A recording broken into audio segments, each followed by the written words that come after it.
When I think about Communitas and I think about the first 50 years, really we are a people-serving organization, and we are all people, and sometimes we're people being served and sometimes we're the people doing the serving.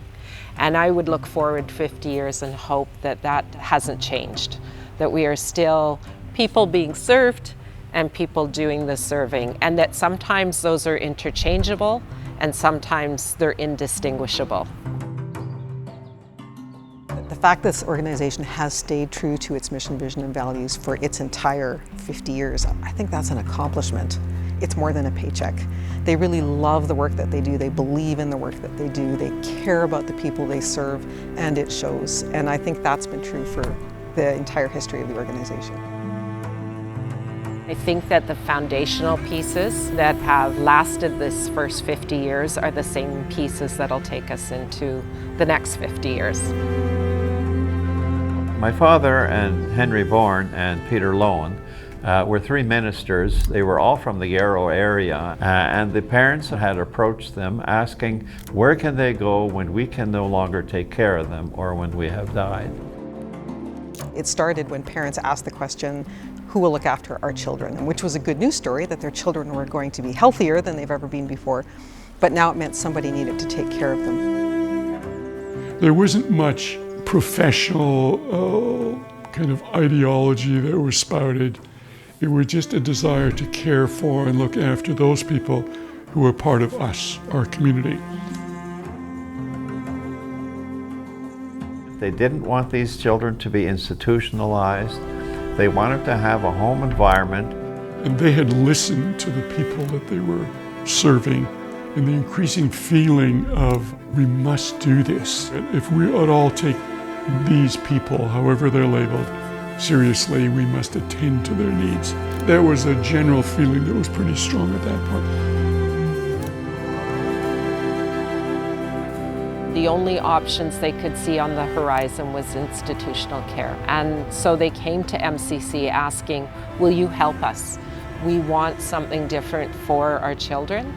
And I think in some ways we've come 50 years and yet we still ask that question, and it's still the number one question.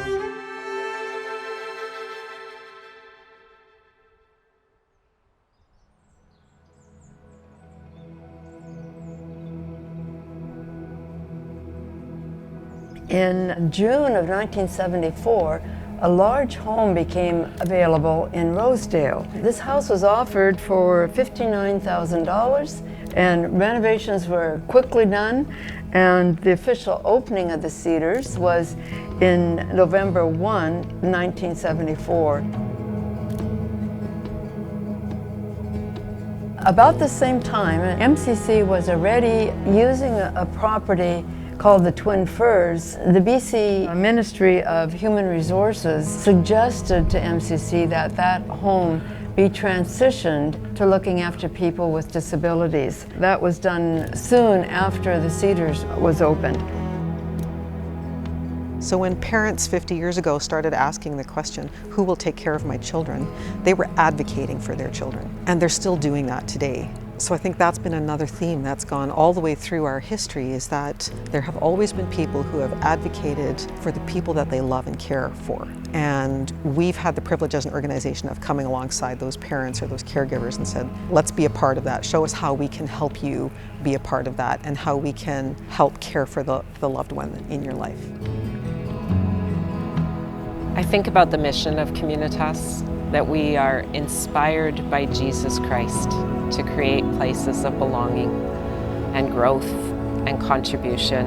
It made me reminiscent of what it must have been like in the 70s when families were looking for exactly the same thing. A home, a place where their kids could belong.